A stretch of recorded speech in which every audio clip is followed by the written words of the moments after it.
From Cambodia, we now go to Thailand, where the tourism sector is facing a meltdown. Cristel Mapa joins us live. Hello, Cristel. Hi, Alma. It's good to see you. Good to see you back. So here's our update from Thailand. According to the Post, Thailand's tourism industry will face greater risk next year if the government continues to restrict foreign travelers from entering the country, says the Bank of Thailand. Foreign arrivals could be downgraded from a projection of 8 million this year and 16 million next year, given the deflated tourism outlook, said Don Nakorntab, Senior Director of the Economic and Policy Department. The Tourism and Sports Ministry and the National Economic and Social Development Council already cut their projections for this year's foreign tourist arrivals to 6.7 million and next year's to 12 million. The difference of 1.3 million foreign arrivals this year in projections from the central bank and the two state organizations would result in a 0.5% decline in Thailand's GDP, said Mr. Don.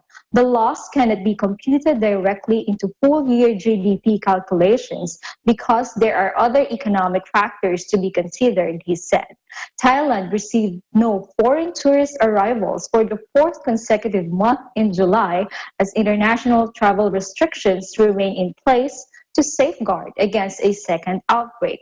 Foreign arrivals to Thailand reached 40 million in 2019, with revenue generated from the tourism industry contributing almost 20% of GDP. With inbound flight restrictions still in place, the ratio of foreign travelers is expected to shrink by 100% year-on-year between April and December, said Mr. Don.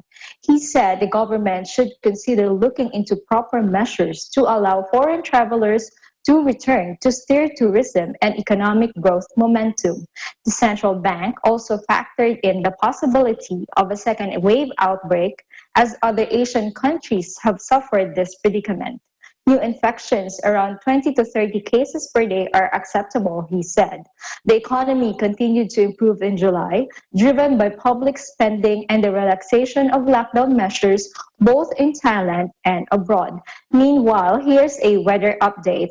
The Thailand Meteorological Department forecast today that an active monsoon through lies the lower north, the upper central, and the lower northeast regions, bringing more rain and some heavy downpours to those areas. People should beware of the severe weather conditions that may cause flash floods and water runoffs. The southwest monsoon continues across the Andaman Sea and the south. Meanwhile, the Category 5 Typhoon Maysak over the Pacific is moving towards the Korean Peninsula on September 2 to 3, but it will have no effect on Thailand, the department said. The weather forecast for the next 24 hours in different regions of Thailand is mostly cloudy with thunder showers in 60% areas and isolated heavy rain, while in Bangkok, 80% of its area will experience isolated heavy rain. Back to you, Alma. All right. Thank you very much, Cristel, for your updates there. Looking forward to more updates. Thank you. Reporting from Thailand, this is Cristel Mapa. We live in interesting times. Thank you, Cristel.